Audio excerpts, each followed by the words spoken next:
मैं हूँ हकीम मियाँ मोहम्मद अफजल अल हिजाज दवाखाना के प्लेटफार्म से। तो आज नाज़रीन हम आज बात करेंगे कि दमा क्या है, जिसको इंग्लिश में कहते हैं अस्थमा। ये कितनी किस्म का होता है और दमे की शिकायत क्यों होती है इंसान को। तो दोस्तों, एक होता है दमा एलर्जिक दमा, एक होता है नॉन एलर्जिक दमा। जो एलर्जिक दमा होता है वो किसी भी वजह से, डस्ट माइट की वजह से हो गया, या लंग्स इन्फेक्शन की वजह से हो गया, या स्मोकिंग की वजह से हो गया, या किसी वजह से इंसान को धुएं की कुछ अपना शिकायत हो जाए तो उस वजह से हो जाता है।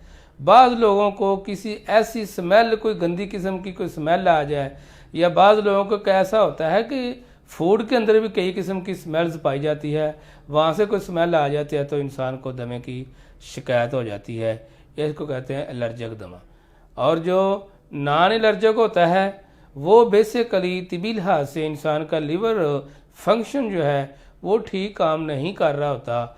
लिवर जो है वो इंसान के अंदर रद्दी बलगम पैदा करता है, और वही रद्दी बलगम जो है इंसान के लंग्स के ऊपर जमती है, जिस वजह से इंसान को दमे की शिकायत हो जाती है। ये मोटी मोटी बातें आपको बता रहा हूँ बेसिकली। और दूसरी बात यह है कि इंसानी स्टमक जो है उसके अंदर एसिडिटी का पैदा हो जाना, और उसका निज़ाम इन्हज़ाम का सही तरीके से काम ना करना, इंसान को कॉन्स्टिपेशन की शिकायत रहना, और जो इंसान फूड लेता है वो अच्छे तरीके से इंसानी बॉडी का जुज़वे बदन ना बनना। और बेसिकली क्या होता है कि लीवर फंक्शन ही डिस्टर्ब होता है, जिसकी वजह से रद्दी बलगम पैदा होती है और इंसान को दमे की शिकायत हो जाती है। तो इसी तरह कई, एक तो नॉन एलर्जिक दमा हो गया, इस तरह आपको समझ आ गई कि नॉन एलर्जिक दमा क्या है। तो इसी के साथ साथ कुछ लोग हमारे दोस्त ऐसे हैं जिनको हर वक्त 12 महीने ही उनको प्रॉब्लम रहता है। तो कई तो ऐसे लोग हैं जिन लोगों को मसलन सीज़न वाइज होता है। फॉर एग्ज़ाम्पल कि जब हमारे मुल्क के चूँकि 4 मौसम हैं, जब भी मौसम चेंज हुआ तो उनको कुछ दिनों के लिए इस तरह की शिकायत हो जाती है। कई लोग ऐसे होते हैं जिन लोगों को साल हर साल से ये प्रॉब्लम रहता है।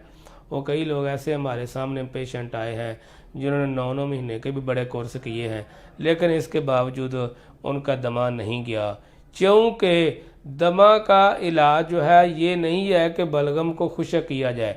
दमा का इलाज बेसिकली ये है कि लीवर फंक्शन को ठीक किया जाए और उसके निज़ाम इन्हज़ाम को बेहतर किया जाए, ताकि उसके अंदर जो रद्दी बलगम पैदा होती है वो ना पैदा हो। लंग्स जो उसको साफ़ किया जाए, जितनी भी लंग्स के ऊपर बलगम जमी हुई है उसको खारिज किया जाए।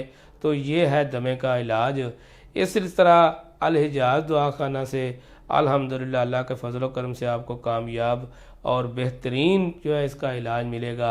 ये जो है बात कि दमा दम से ही जाता है, ये बात गलत है। आज तो रोशन दौर है, इस दौर के अंदर इल्म जो है वो इतनी तरक्की कर चुका है कि हर किस्म की मर्ज़ का अल्हम्दुलिल्लाह इलाज जो है मौजूद है। जबकि अल्लाह ताला ने कुरान हकीम में फरमाया है कि हमने को वो मर्ज़ जो है वो उतारी नहीं जिसका इलाज नहीं है। हर मर्ज़ की शिफा मेरे रब ने उतारी है, और जिस तरह के इंसान गुनाह करता है तो उसकी शिफा जो है वो इस्तग़फ़ार है। इसी तरह अल्लाह ताला ने जब फरमा दिया कि हर मर्ज़ की शिफा मौजूद है, हर मर्ज़ का इलाज हमने उतारा है, तो फिर मेरे भाई इसको समझने की ज़रूरत है। आज से पहले जो लोग ये कहते रहे हैं कि दमा दम से ही जाता है, ये गलत कहावत है। अल्हम्दुलिल्लाह आप अल हिजाज दवाखाना पर तशरीफ़ है। अल्लाह के फजल करम से इंशाअल्लाह हर किस्म के दमे का कामयाब और बेहतरीन इलाज होगा। ये जो लोग कहते हैं कि ये इस मर्ज़ का इलाज नहीं है, फॉर एग्ज़ाम्पल कई एलोपैथिक दुनिया ने जो है ना कई मर्ज़ों के बारे में ये सजेशन दे दी है कि इन मर्ज़ों का इलाज मौजूद नहीं है, जबकि अल्लाह ने फरमाया कि हर मर्ज़ का इलाज मौजूद है। जैसे कि किसी को थ्रोट प्रॉब्लम हो गया तो इसका भी इलाज जो है ना अपना एलोपैथिक दुनिया के अंदर कई महीने दवाइयाँ खाते रहे, सालों साल दवाइयाँ खाते रहे, नहीं, सालों साल दवाइयाँ खाने की आपको ज़रूरत नहीं है। ये थ्रोट प्रॉब्लम हो, लंग्स प्रॉब्लम हो, या किसी किस्म के कोई इन्फेक्शन बन चुकी हो, या आपको एलर्जिक प्रॉब्लम हो, इन सब का अल्लाह के फजल करम से हमारे पास कामयाब और बेहतरीन इलाज मौजूद है। आप अल हिजाज़ दवाखाना पर तशरीफ़ लाएँ, इंशाल्लाह अल्लाह के फजल करम से कामयाब और बेहतरीन इलाज पाएंगे।